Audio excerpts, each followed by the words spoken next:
neither of the cases, क्यों नहीं उन अधिकारियों के ऊपर 302 का मुकदमा चलना चाहिए? जितने जिम्मेदार ये हत्यारे हैं, ये अपराधी हैं, उतना ही जिम्मेदार ये उदासीन प्रशासन भी है जो हत्या होने का इंतजार करता रहता है। इन तमाम पिछले केसेस में क्यों नहीं अभी तक उस अपराधी को गिरफ्तार किया गया? अगर किया गया होता तो आज इस परिवार को ऐसे आंसू तो नहीं बहाने पड़ते। और मैं पुनः दोहराता हूं कि अभी भी अगर बिहार सरकार नहीं जागी, अगर स्थानीय प्रशासन नहीं जागा, तो 2 दिन, 4 दिन, 5 दिन, 1 हफ्ते के बाद हम लोग फिर किसी और परिवार के आंसू पोंछ रहे होंगे। और यही सिलसिला चलता आ रहा है, क्योंकि अपराधियों को सजा नहीं मिलती है बिहार में, इसीलिए अपराधियों का मनोबल इतना बड़ा है।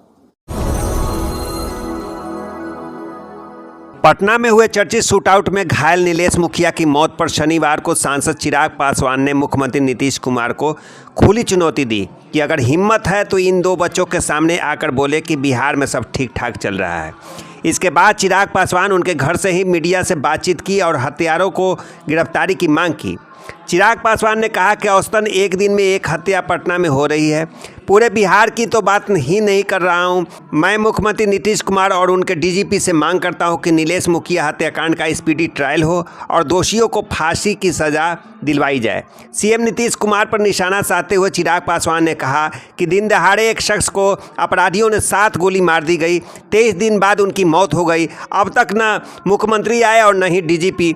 चिराग ने कहा कि बिहार सरकार आरोपियों को संरक्षण दे रही है, परिवार आंसू बहा रहा है और सरकार हत्याकांड में शामिल आरोपियों को बचाने की कोशिश कर रही है। एक युवा राजनीति के क्षेत्र में दमखम और जनता के प्यार के साथ आगे बढ़ रहा था, इसलिए उसे सत्ता से जुड़े लोग अपने घटते वर्चस्व पर मौत के घाट उतार दिया। इससे यह स्पष्ट हो जाता है कि बिहार में जंगल राज 2 कायम हो गया है। जवाब दें मुख्यमंत्री जी, जब वो बोलते हैं कि सब कुछ ठीक है और किसी के कहने से थोड़े ना हो जाता है, यही सब बोलते हैं। आंकड़े भी कुछ दिन पहले दिखा रहे थे कि बाकी जगह देखिए, यहाँ देखिए। एक बार मुख्यमंत्री नीतीश कुमार जी को बोलिए कि यहाँ आकर इन 2 छोटे छोटे बच्चों के सामने यही बातें एक बार बोल के दिखाएं वो कि सब ठीक चल रहा है।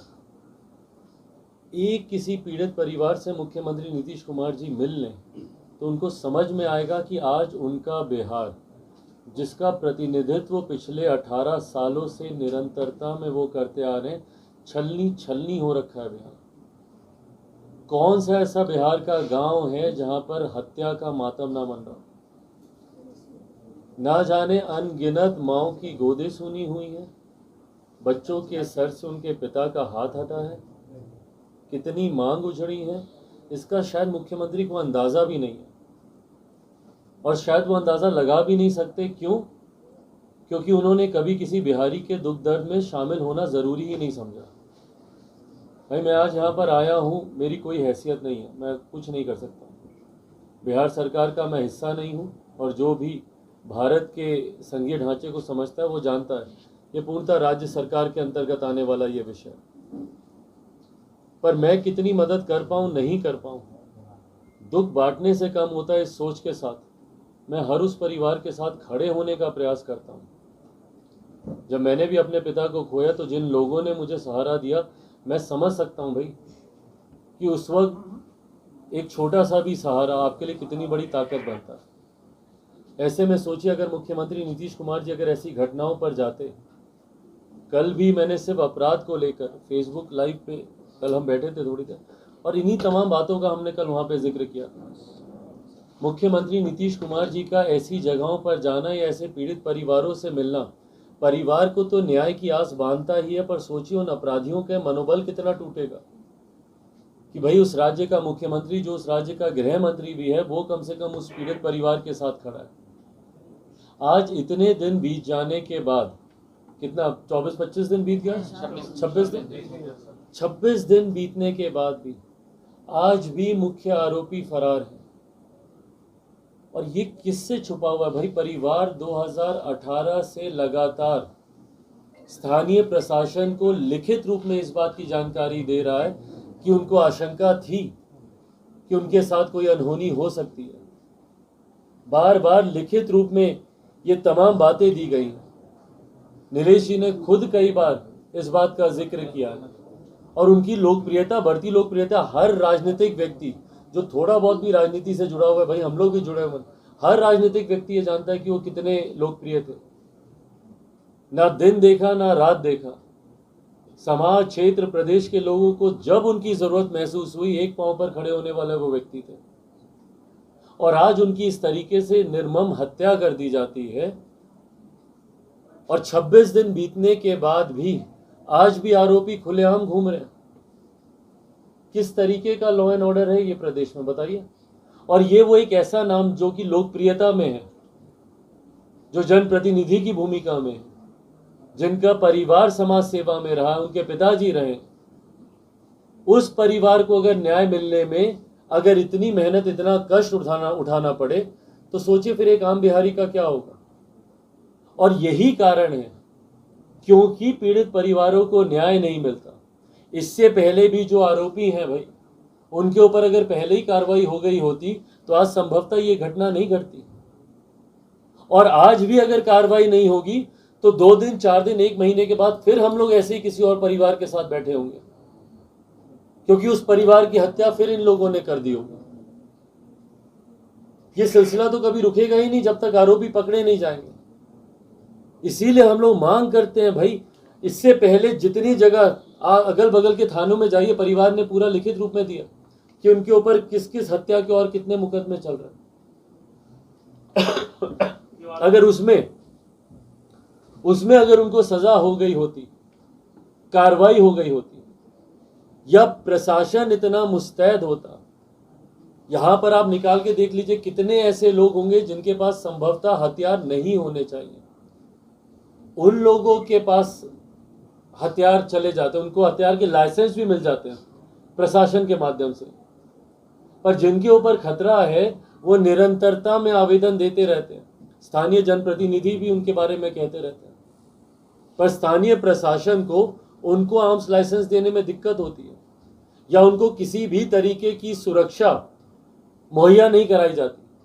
आज खाना पूर्ति के लिए उनकी हत्या के बाद एक गार्ड को भेज दिया गया। क्या करेगा भैया एक गार्ड? जहां पर ये लोग रहते हैं अगल बगल में ही उन लोगों का भी परिवार है जो आरोपी है। बच्चे स्कूल जाते हैं, एक गार्ड कितने को संभालेगा? एक के साथ स्कूल जाएगा या दूसरी बच्ची के साथ जाएगा, या परिवार के लोगों को देखेगा? कहीं ना कहीं सिर्फ खाना पूर्ति ना आप कर रहे हैं। और यही सुरक्षा अगर आपने पहले दी होती, भाई कोई नहीं टाल सकता, जो होनी है वो होगा, पर कम से कम एक डर का तो माहौल बनता है ना। उनके पास अगर आर्म्स होते, अगर उनको उचित सुरक्षा मुहैया की गई होती, तो संभवतः जिस तरीके से दिन दहाड़े इतनी निर्ममता से उनको मार दिया गया, संभवतः ये घटना नहीं घटती। पर उस वक्त प्रशासन को जागने की जरूरत महसूस नहीं हुई। क्यों नहीं इसमें प्रशासन के लोगों पे 302 का हत्या का मुकदमा चले? क्यों नहीं चलना चाहिए? क्या ये लोग जिम्मेदार नहीं है? क्या स्थानीय प्रशासन के लोग जिम्मेदार नहीं है? क्या इनकी लापरवाही की वजह से आज नीलेश जी की हत्या नहीं हुई? परिवार बार बार गुहार लगाता रहा, मिन्नतें करता रहा, लिख लिख के देता रहा, उसके बावजूद ना उनको आर्म्स का लाइसेंस दिया गया, ना उनको सुरक्षा दी गई। तो क्यों वो लोग जिम्मेदार नहीं है? क्या उनके पास इंटेलिजेंस नहीं था? क्या उनके पास जानकारी नहीं थी? और आर्म्स के लाइसेंस के लिए जब कोई अप्लाई करता है तो सबसे पहला प्रोटोकॉल ही यही है ना कि भाई आप जानकारी हासिल करें कि इनको खतरा है कि नहीं है। तो या तो आपको गलत जानकारी मिली या आपने जानकारी ही हासिल नहीं की। ये भी है कि वो आरजेडी पार्टी से भी बिलोंग करते हैं, कहीं ना कहीं आरजेडी की ओर से संरक्षण तो नहीं मिल रहा है। अगर संरक्षण नहीं है तो और क्या है भाई? मैं नहीं मानता कि किसी भी आरोपी की कोई जात होती है, कोई धर्म होता है। मैं नहीं मानता उसका किसी भी राजनीतिक दल से कोई। आरोपी सिर्फ और सिर्फ आरोपी होता है। कल को भगवान ना करे मेरी पार्टी से अगर कोई ऐसे तस्वीर सामने आई, सबसे पहला संभवतः व्यक्ति मैं ही होऊंगा जो उसको सामने लेकर आएगा और आप इस पर कार्रवाई कीजिए।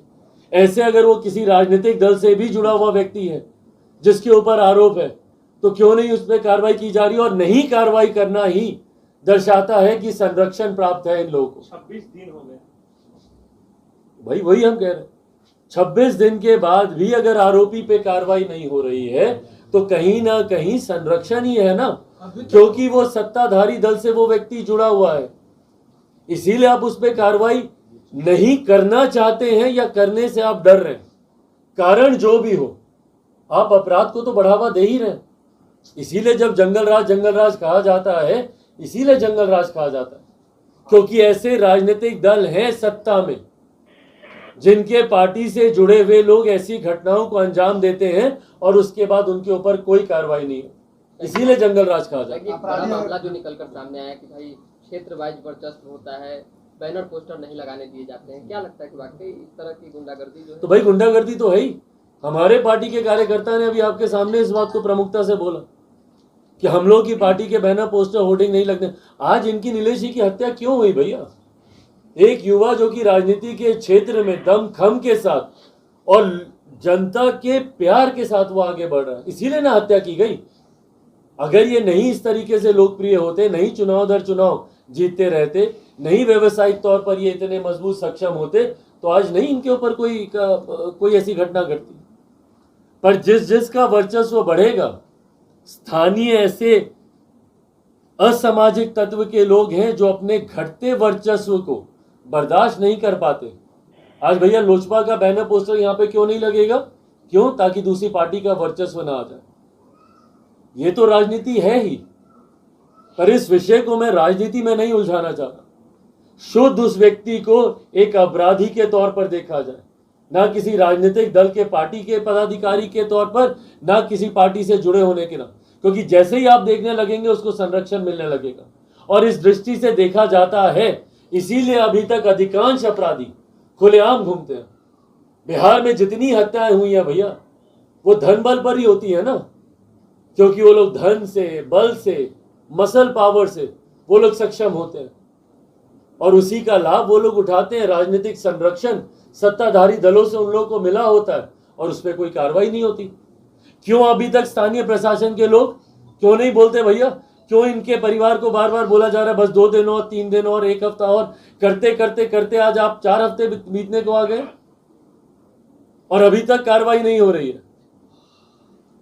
तो ये दिखाता है कि कहीं ना कहीं संरक्षण मिलता है इन लोगों को, और ये राजनीतिक संरक्षण ने ही अपराधियों का मनोबल इतना बढ़ाया, और ये राजनीतिक संरक्षण ने ही बिहार को अपराधियों का अड्डा बना के रख दिया। जंगल राज अगर आज बिहार कहलाता है तो इस राजनीतिक संरक्षण की वजह से। और इसीलिए मैं केंद्रीय गृह मंत्री जी को भी ये पत्र लिखूंगा, क्योंकि भैया जिन लोगों को कार्रवाई करनी है अपने लोगों पे ही उन लोगों को कार्रवाई करनी। ऐसे में कितनी मुस्तैदी ये लोग दिखाएंगे, क्योंकि इतिहास गवाह रहा है कि अभी तक जिन लोगों को ऐसा राजनीतिक संरक्षण प्राप्त हो उन पर कोई कार्रवाई होती नहीं है। बिहार सरकार और इनके घटक दल जितने हैं वो कार्रवाई करते नहीं। इसीलिए केंद्र सरकार से भी मैं आग्रह करूंगा कि वो भी इसमें हस्तक्षेप करे, और मुख्यमंत्री से अगर नहीं होता तो सिफारिश कर दे भैया सीबीआई जांच की, मैटर केंद्र के प्रति सौंप दे, क्योंकि मुख्यमंत्री जी से संभव नहीं होगा कि अपने ही घटक दल से, क्योंकि कुर्सी बचाने में वो लगेंगे, कैसे सवाल जवाब करेंगे अपने ही घटक दल से कि अपने नेताओं पे आप कार्रवाई कर। परिवार को न्याय मिले, बस ये उम्मीद हम लोग सरकार से करते हैं।